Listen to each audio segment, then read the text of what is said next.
Арыбаңыздар, бүгүнкү чыгарылыш баягы эле саясат жана талкууга алынып жаткан Алмазбек Атамбаевдин уулу тууралуу болмокчу. Эфирде Шапалак. Акыркы 2-3 күндөн бери экс-президенттин уулу Кадыр Атамбаев коомчулуктун көңүл чордонунда. Ал өлкөдөн чыгып кетти деген маалымат тарап кызуу талкуу жаралды. Териштиребиз.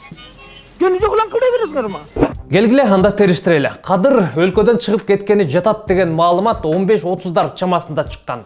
Андан кийин эле аэропортто рейсин күтүп отурат деген сүрөт жарыяланды. Убакыттарды коюштуруп талдасак, ал Москвага Аэрофлот авиакомпаниясы менен учуп кетти. Манас аба майданындагы маалымат тактасына ишенсек. Алмазбек Атамбаевдин расмий өкүлү Кундуз Жолдубаева Кадыр өлкөдөн чыгып кеткенин ырастап, бирок кайсыл жака кеткенин ачыктаган эмес. Алмазбек Атамбаевдин уулу Кадыр Атамбаев өлкөдөн чыгып кетти. Ал аспирантурага тапшырып жатат, бирок кайсы шаарда окуйт айта албайм. Акыры Кадыр кайсыл жакка сапар алганын жана эмне максат менен чыгып кеткенин айтты. Ал Москвадагы жогорку окуу жайлардын бирине тапшырарын жана өлкөгө кайтып келерин билдирди. Университет тандай элекмен, бирок Кыргызстанда көбүрөөк болуу үчүн сырттан окуйм. Бир жумадан кийин кайра келем. Окууну келерки жылдан тартып баштайм. Мамлекеттик жеке өнөктөштүк кесибин тандагам. Имиджмейкер. Мына кызык. Бу дагы бир атасына окшогон бир түшүнүксүз бирдеме болот экен да. Түшүнүксүз бул президенттик кызмат болсо, түшүнүктүүсү андай эмне билбейм. Кадыр Алмазбек Атамбаевдин кенже уулу. Коомчулук аны менен атасы камакка алынгандан кийин таанышты.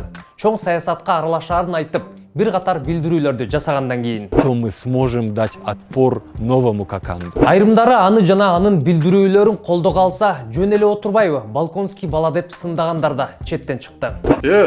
Мен айтканмын, бу мамлекет менен азылдашпаган дегенмин. Социалдык тармактарды барактасам бирөө минтип комментарий жазып коюптур. Дал ушул Балконский сазайыңды бербесе экен деп кез келгенде. Бау жерде экинчискениңерди көрбөйүн, уктуңарбы? Сага айтып атам. Жакында эле депутат Руслан Казакбаев уулун үйлөнтүп той бербеди беле. Ал тойго ата ордуна апасын алып барып келгени белгилүү. Эки Өмүрбек аны ортого алып сүрөткө түшкөнүн ар ким ар кандай чечмелеп, бир сыйра уудуу болуп жатып калдык. Кайсы саясий партиядан болосуз? Мен эч кандай саясий партиянын катарына кирбейм. Көпчүлүк сасыган саясат ушул турбайбы? Пүү десе, айрымдары бул жөн гана тойдо түшкөн сүрөт деп тим болушту. Кээ бирөөлөр ата мекен лидери сүрөткө түшкөндөн кийин каалоо тилектерин дагы айтканын жазып чыгышты.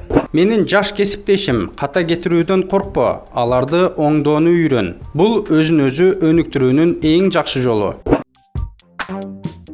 Казакбаевдин бул тоюн жаза берип, айта берип чоң саясатка айландырып ийдиңер го дейт бир байка. Анан кантели мурда гермур болуп, жакалашып эле жүргөн саясатчылар бир дасторкондо отуруп, бир тойдо шабар тейип жүрүшсө. Казакбаев тойго чакырдым, бардым. Мына мен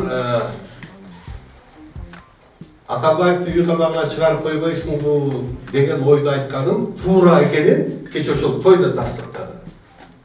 Эмне үчүн дегенде тойдо ошол Атамбаевдин аялы отурат, баласы отурат, бабаны отурат, Текебай отурат, Таши отурат, Мадумар отурат, Бебекназар отурат.